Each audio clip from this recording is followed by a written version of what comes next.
Hi friends, hope you all are doing well. आज इस video में हम बात करने वाले हैं कि एचसीजी लेवल्स जो हैं क्या होने चाहिए नॉर्मल। अगर किसी का लो एचसीजी लेवल आता है जो कि आपकी लिस्ट में दे रखे हैं उससे लो आता है तो क्या उसमें मिसकैरेज का खतरा ज़्यादा होता है या प्रेगनेंसी सेफ होती है या नहीं, वो सब हम डिटेल में बात करने वाले हैं। सबसे पहले हम जानते हैं कि एचसीजी हार्मोन होता क्या है। HCG is a human chorionic gonadotropin hormone जो कि आपके प्लेसेंटा से प्रोड्यूस होता है जब आपका इम्प्लांटेशन हो जाता है यूट्रस के अंदर।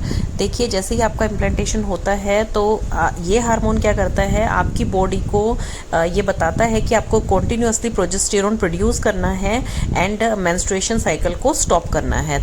तभी आपको इंडिकेशंस मिलते हैं कि दैट यू आर प्रेग्नेंट।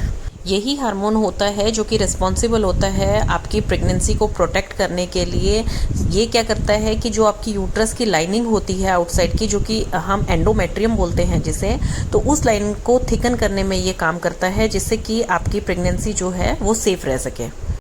सबसे पहला जो साइन होता है जब आप अपनी प्रेगनेंसी टेस्ट करते हैं होम प्रेगनेंसी टेस्ट किट से, तो वो होता है कि जब आपके मिस पीरियड हो जाते हैं उसके बाद आप ट्राई करते हैं। कई लोग उससे पहले भी ट्राई कर लेते हैं। अगर उसमें जो है दोनों डार्क लाइन नहीं आ रही है, लाइट लाइन आ रही है या लाइन आ ही नहीं रही है दूसरी, तो इसका ये मतलब बिल्कुल भी नहीं है कि that you are not pregnant. आप फिर एक ब्लड टेस्ट के लिए जाइए जो कि बीटा एचसीजी ब्लड टेस्ट होता है। उसमें आपकी एक्यूरेट वैल्यू आती है। कभी भी एक बीटा एचसीजी की वैल्यू से आप ये डिटेक्ट नहीं कर सकते हैं कि that you are not pregnant, because 5 MIU पर ml की अगर वैल्यू कम होती है या उसके इक्विवेलेंट होती है तो उसे हम नॉन प्रेग्नेंट मानते हैं। बट कई बार ऐसा होता है कि आपको अपनी गेस्टेशनल एज, दैट मीन्स कि अपने पीरियड्स की डेट याद नहीं है, या फिर अगर याद है तो कई बार आपका ओवुलेशन लेट हुआ है।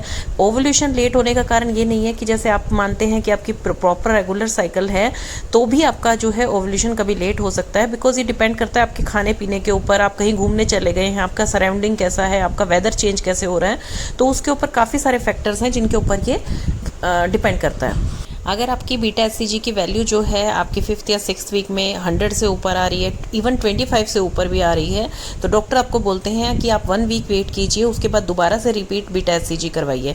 देखिए, अगर लो लेवल रहते हैं बीटा एचसीजी के, हो सकता है सेम टाइम पे जब आपने ये टेस्ट करवाया है 5th वीक में तो आपकी किसी फ्रेंड का या किसी नॉन पेशेंट का आप देखते हैं तो उसका थाउजेंड्स में हो और आपका जो है वो अभी 100 में भी नहीं आ पा रहा है। तो ऐसा कंपेरिजन मत कीजिए। हर किसी की बॉडी जो है प्रेगनेंसी में डिफरेंटली ग्रो करती है और हर किसी की बॉडी जो है यूनिक होती है, और हमें कई बार जो है ओवुलेशन डेट के हिसाब से हम गेस्टेशन का पता नहीं लगा पाते हैं।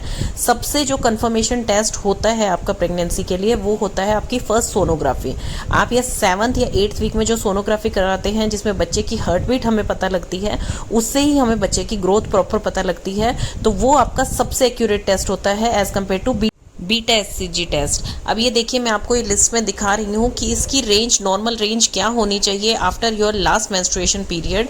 तो ये देखिए, इसमें रेंज कितनी वाइड रेंज दी हुई है। किसी का अगर इस टाइम पे 1000 है तो किसी का जो है 56,000 भी हो सकता है। तो ये रेंज बहुत ज़्यादा वाइड है, तो इसलिए घबराने की कोई ज़रूरत नहीं है। कई बार लो बीटा एचसीजी होने के बावजूद भी महिला जो है हेल्दी बेबी को जन्म देती है। अगर आपकी फर्स्ट सोनोग्राफी बिल्कुल एक्यूरेट आई है, बच्चे की हार्ट बीट एक्यूरेट आई है, आपका जो है गेस्टेशनल सैक दिख रहा है, प्रॉपर एम्ब्रियो दिख रहा है डॉक्टर को, तो उसमें घबराने की कोई ज़रूरत नहीं है। अगर आपका बीटा एचसीजी लो है भी तो डॉक्टर उसे आप फ्रिक्वेंटली मॉनिटर करेंगे। आफ्टर एवरी 72 आवर्स या एवरी 48 आवर्स देखेंगे डॉक्टर कि ये डबल हो रहा है या नहीं। अगर आपकी क्वांटिटी लो है तो उसके हिसाब से ही आपका देखा जाएगा कि वो डबल हो रहा है कि नहीं, हर 48 आवर्स में या 72 आवर्स में। दूसरों से कंपैरिजन मत रखिए, इसमें अपने डॉक्टर पे ट्रस्ट रखिए और देखिए सोनोग्राफी इसका सबसे बेस्ट जो है वो रिजल्ट होता है। कई बार जो है बीटा एचसीजी कम होने का रीज़न ये भी होता है कि आपकी इम्प्लांटेशन हो गई है, प्रॉपर आप प्रेग्नेंट हैं, लेकिन वो बच्चा आगे ग्रो नहीं कर रहा है, तो वो सोनोग्राफी में दिख जाता है। उसे हम मिस्ड अबॉर्शन बोल देते हैं। एक टर्म होती है ब्लाइटेड ओवम, जिसमें क्या होता है कि आपके इम्प्लांटेशन हो जाती है, फर्टिलाइज हो जाता है एग, लेकिन वो आगे ग्रो नहीं कर पाता है। गेस्टेशनल सैक भी बन जाता है प्रॉपर, तो एचसीजी भी रिलीज हो जाता है बॉडी में, लेकिन वो लो क्वांटिटी में रहता है, जो कि बीटा एचसीजी में आपका लो लेवल दिखता है। तो वो आपको आपकी सोनोग्राफी से पता लगता है कि अंदर जो है बच्चे की हार्ट बीट कुछ है ही नहीं, फीटल मूवमेंट नहीं है, कुछ भी, बच्चा आगे ग्रो नहीं कर रहा है। और अगर आपके 3 मंथ तक जो है लेवल प्रॉपर हाई जा रहे हैं, धीरे धीरे डबल हो रहे हैं एवरी 48 आवर्स में, और उसके बाद अगर कम होने स्टार्ट हुए हैं तो बिल्कुल नॉर्मल है ये, इसमें घबराने की कोई बात नहीं है। सेकंड एंड थर्ड ट्राइमेस्टर में एचसीजी का लेवल इतना हाई नहीं रहता है जितना कि फर्स्ट ट्राइमेस्टर में रहता है।